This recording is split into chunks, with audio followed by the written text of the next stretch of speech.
जय श्रीमन नारायण। वैशाख माह में कृष्ण पक्ष की एकादशी तिथि को बरुथनी एकादशी का व्रत किया जाता है। इस बार बरुथनी एकादशी 4 मई को है। इस दिन भगवान विष्णु के संग माँ लक्ष्मी की पूजा की जाती है और बरुथनी एकादशी व्रत की कथा का श्रवण किया जाता है। माना जाता है कि इससे साधक को पुण्य फल की प्राप्ति होती है। आइए सुनते हैं बरुथनी एकादशी व्रत कथा। एक बार धर्मराज युधिष्ठिर बोले, हे भगवान, मैं आपको नमस्कार करता हूँ। आपने चैत्र मास के शुक्ल पक्ष की एकादशी अर्थात कामदा एकादशी के बारे में विस्तार पूर्वक बतलाया। अब आप कृपा करके वैशाख कृष्ण एकादशी का क्या नाम है तथा उसकी विधि एवं महात्म्य क्या है। भगवान श्री कृष्ण ने कहा, हे राजेश्वर, वैशाख मास के कृष्ण पक्ष की एकादशी को बरुथनी एकादशी के नाम से जाना जाता है। यह सौभाग्य देने वाली, सब पापों को नष्ट करने वाली तथा अंत में मोक्ष देने वाली है। इसकी महात्म्य कथा आपसे कहता हूँ। बरुथनी एकादशी व्रत कथा। नर्मदा नदी के तट पर मानधाता नामक राजा राज्य करते थे। वह अत्यंत दानशील तथा तपस्वी थे।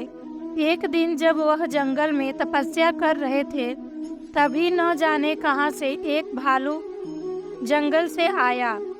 राजा का पैर चबाने लगा। राजा पूर्ववत अपनी तपस्या में लीन रहे। कुछ देर बाद पैर चबाते चबाते भालू राजा को घसीटकर पास के जंगल में ले गया। राजा बहुत घबराया, मगर तापस धर्म अनुकूल उसने क्रोध और हिंसा न करके भगवान विष्णु से प्रार्थना की। वरुण भाव से भगवान विष्णु को पुकारा। उसकी पुकार सुनकर भगवान श्री हरि विष्णु प्रकट हुए और उन्होंने चक्र से भालू को मार डाला। राजा का पैर भालू पहले ही खा चुका था। इससे राजा बहुत ही शोकाकुल हुए। उन्हें दुखी देखकर भगवान विष्णु बोले, हे वत्स, शोक मत करो। तुम मथुरा जाओ और बरुथनी एकादशी का व्रत रखकर मेरी वराह अवतार मूर्ति की पूजा करो। उसके प्रभाव से पुनः सुदृढ़ अंगों वाले हो जाओगे। इस भालू ने तुम्हें जो काटा है, यह तुम्हारे पूर्व जन्म का अपराध था।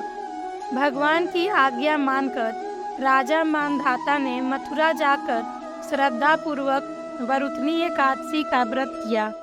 इसके प्रभाव से राजा शीघ्र ही पुनः सुंदर और संपूर्ण अंगों वाला हो गया। इसी एकादशी के प्रभाव से राजा मानधाता स्वर्ग गए थे। जो भी व्यक्ति भय से पीड़ित है, उसे बरुथनी एकादशी का व्रत रखकर भगवान विष्णु का स्मरण करना चाहिए। इस व्रत को करने से समस्त पापों का नाश होकर मोक्ष मिलता है। तो देखा भक्तों आपने एकादशी का क्या फल है। इसीलिए हम सबको एकादशी का व्रत अवश्य करना चाहिए। महीने में 2 एकादशी पड़ती है। हमको दोनों एकादशी का व्रत करना चाहिए।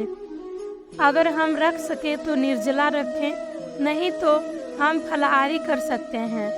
तो आप व्रत अवश्य रखें और एकादशी व्रत की कथा अवश्य सुनें। जय श्रीमन नारायण। राधे राधे भक्तों।